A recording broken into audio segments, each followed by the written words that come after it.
Hello everyone. This is my second video in my series on the Collatz conjecture. This video, I want to talk about how I simplify the problem and what I learned from trying to simplify it further. In my last video, I talked about how powers of 2 affect the growth of odd values. Namely, the number of factors of 2 in an even number determines the amount of growth following that value minus 1. The values of x in 6x plus 2. When you arrange all possible sequences to and from 6x plus 2 values, like this, you can see some clues as to how orbits arrange themselves. We want to work from the most common sets that have a specific behavior. The most common ones are the ones that are the simplest, and so they will have the fewest steps. That means we need to work from the center outward. First, we can see that every even value of x has exactly one halving step, which means that they would lead to the most growth, since they do not reduce a value very much before they get to the next growth sequence. This means that 0 mod 2 is a set that must be refined based on how much growth is required to reach the next 6x plus 2 value. In this case, every value of x that is a multiple of 4 leads to a value of x that is the same multiple of 3. So 4x plus 0 equals 3x plus 0. Continuing, we can see that every 8x plus 6 leads to every 9x plus 7. We can continue this way, but there is also a set that is 8x plus 3 that leads to 3x plus 1. As we go through all of these, there is a specific pattern. Here are the first few layers. This is interesting, because there is a large amount of similarity with the regular values that you come across normally.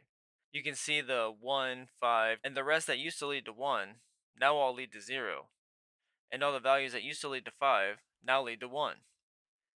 I refer to these values as the 4x plus 1 ladders. The similarity doesn't stop there. If you look at the set of values that are 0 mod 4, and the other even sets, which are those that come from values of 6x plus 2 that have only once, each set is a higher power of 2 going to a higher power of 3. This means that each new refined set grows by the difference between a power of 2 and a power of 3. 8x plus 6 leads to 9x plus 7, but then 16x plus 2 leads to 27x plus 4. 32x plus 26 leads to 81x plus 67. It eventually gets to be an extreme amount of growth, like in the case of 2 to the power of 20 leading to 3 to the power of 19. The even sets are the fastest growth sets that can happen in the system. Now, if we look again at the pattern of 0, 3, 1, 13, and 5, it seems there's a very good reason for the staggered order, which is parity. Dividing an even number by 2 flips its parity modulo 3. That is to say that a value that is 1 higher than a multiple of 3 will be 1 less than a multiple of 3 after you have it.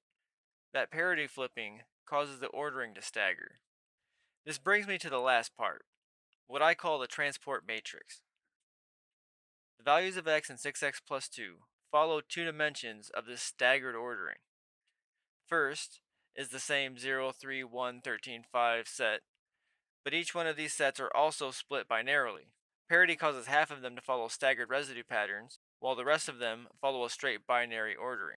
Starting from inside the set of 0 mod 2, it is itself separated into 0 mod 2, 3 mod 4, 1 mod 8, etc., which gives a set of 0 mod 4, 6 mod 8, 2 mod 16, and the rest of them.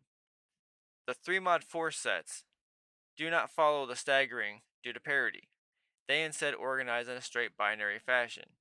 3 mod 8, then 7 mod 16, then 15 mod 32, then 31 mod 64, all follow the straight binary ordering. These values all lead to 0 or 1 mod 3 in a similar grid that bundles many orbits together. This is where I'll leave the video today. Thank you all for watching.